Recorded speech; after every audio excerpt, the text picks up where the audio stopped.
So I'm here to talk about a mic check and a line check. This is probably one of the most important things to ensure a successful show, and it has to be done every show and every dress rehearsal, and I usually do it every rehearsal also. So first is the line check. The line check is usually pretty relaxed. You know, you get in here, you turn the board on, the actors are getting the costumes, you still have, 4 or 5 hours to the start of the show. You do a line check. A line check is super simple. It's checking anything with a line, meaning you go and you put pink noise through the monitors to make sure they're on the right channel. It's called pinking the monitors. You saw how we do pink noise. You can do that from the editor on the computer or an iPad. Then you go and check the stationary mics, like the floor mics and the fly mics, to make sure they're good, and checking the aughs and things like that. Super relaxed. Rarely any issues there. That's where you notice any patching issues. And then you'll have your time set for your miking, which is usually about 20 minutes. Once an actor gets mic'd during that 20 minutes, they come straight to the booth. Meaning, let's say Julia, I just made up a name, is the first person to get mic'd. The second she gets mic'd, she'll come over here and she'll come to the board. You'll find Julia on your board, and then you'll tell Julia to do a couple things. This is to make sure her mic is placed properly and there's no issue. First is to talk to you.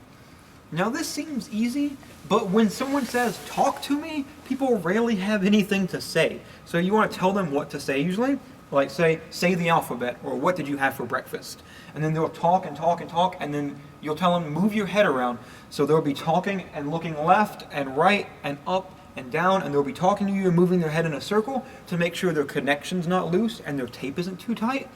And then I'll usually have them jump or maybe run a little bit if they have crazy choreography to make sure their pack is in place and their mic tape is fine. And once they do that, you'll tell them mic check is at insert time here. It's usually shortly after that. And to be on stage on the apron. That's where we'll conduct the mic check. Once everyone gets mic'd, you'll meet on the apron. As the crew chief or the A1, there's a lot of things going on, and you have to hold your own schedule. You get, permission from the director or technical director for what time you want to start miking, what time you want the mic check to start, and what time the mic check ends. And it's up to you to hold them to that time. No one else is going to do it. No one else is going to be like, oh yeah, it's time for the mic check. You have to go and start a mic check. Now, this may seem brash or rough, but if they're not at the mic check, they don't get a microphone. It's simple. In a professional theater, an actor walking around or eating lunch when a mic check's going on wouldn't happen. They would get fined by the stage manager. But we can't do that. We can't fine them, so I'll just take their mic away. Because if you're not checked, if I don't know your mic's good, I'm not going to risk sending you on stage with a mic I don't know works. So that's the mic check. Actually conducting the check itself. You'll be lined up on stage.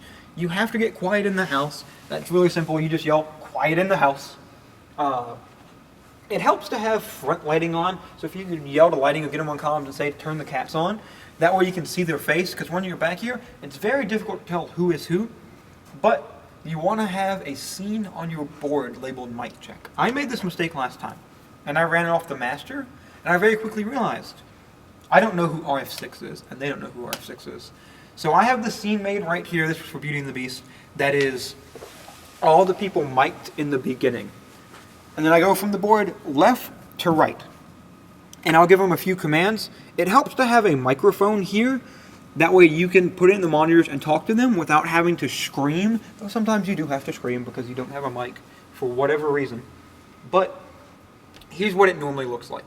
I'll pick a channel. I'll usually go left to right. So I'll pick Belle, and I'll say, Belle! And I'll give her a chance to respond, and everybody will, get quiet. You might have to yell quiet in the house if they're being really loud and rambunctious. And then if it's a musical, you're going to want them to sing and talk. So you'll start with talk to me or tell me a story, and they'll talk for a little bit.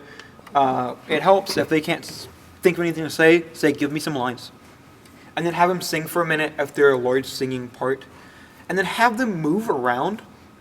I usually say sing and walk back, like backwards, and then sprint or stage run downstage. That way you can make sure there's not too much handling noise. And then move their head around if you think that might be an issue. I know for this play we had 10 by 10s on either side of the stage, right below the mains, and I had feedback issues a lot. especially with louder people. So I might have someone who I was having feedback issues with the last show of rehearsal to go over there and give some lines. And then I'll say, okay, Belle, you're good. And we'll move on to Gaston. And we'll do the same thing, and we'll go all the way down until we get everyone on the board and everyone's mic check. Once the mic check is done, say mic check complete, and then send them off, because usually house will be opening shortly. Or if it's a musical, they'll usually have vocal warm-ups right after. They're do la da da da da, whatever it is the actors do, and they'll sing a couple songs, and that is your chance to get a mix. During a mic check, do not take that time to equalize or to set a compressor or to set a gate. You can check those things, like if you're worried about a compressor, like you're like, I might have it set too rough or I might not have it set hard enough, you can tell them to yell. I know I had an actor who had a line where she screamed and I never called it in the compressor. So during her mic check, I would be like, okay, Amanda, now scream for me. And she'd go, ah, and I could have a chance to dial in the compressor. But just during the mic check itself, you're not trying to get these fancy things done, because the mic check is nothing like the show. The show, they're going to be louder. The show, they might even have an accent, and they're a lot more serious. So setting those things during a mic check isn't necessarily the best thing. If you don't have anything at all, you can get a starting point, but setting them perfectly, don't waste your time spending 20 minutes on a mic. Just get it and move on, because you are usually in a time crunch when it comes to a mic check. You also have to fight to get your time. Fight may be too strong of a word, but you have to demand the time you need. And no one knows the time you need. It's up to you to go to the directors and say, here's the time I need. I usually try to ask for double the minimum I can get. So if they're like, can you do it in 20 minutes? And I know the fastest I can do it is 15, I'll usually ask for 25 or 30.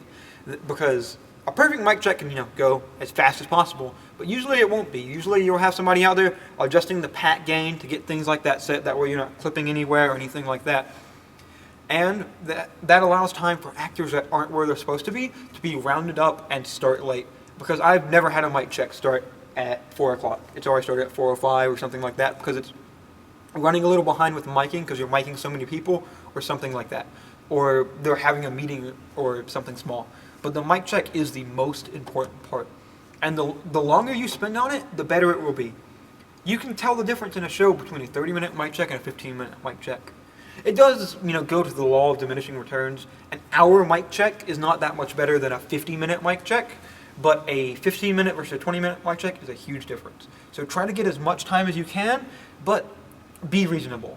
And always, always, always go to a director and try to get your time. Don't let them come to you and ask how much time you need. It makes you look like you're on point, and usually if they come to you, it's because they already have a schedule built. But if you go to them, when they walk in, you can build the schedule with them, and you can know you have the time you need.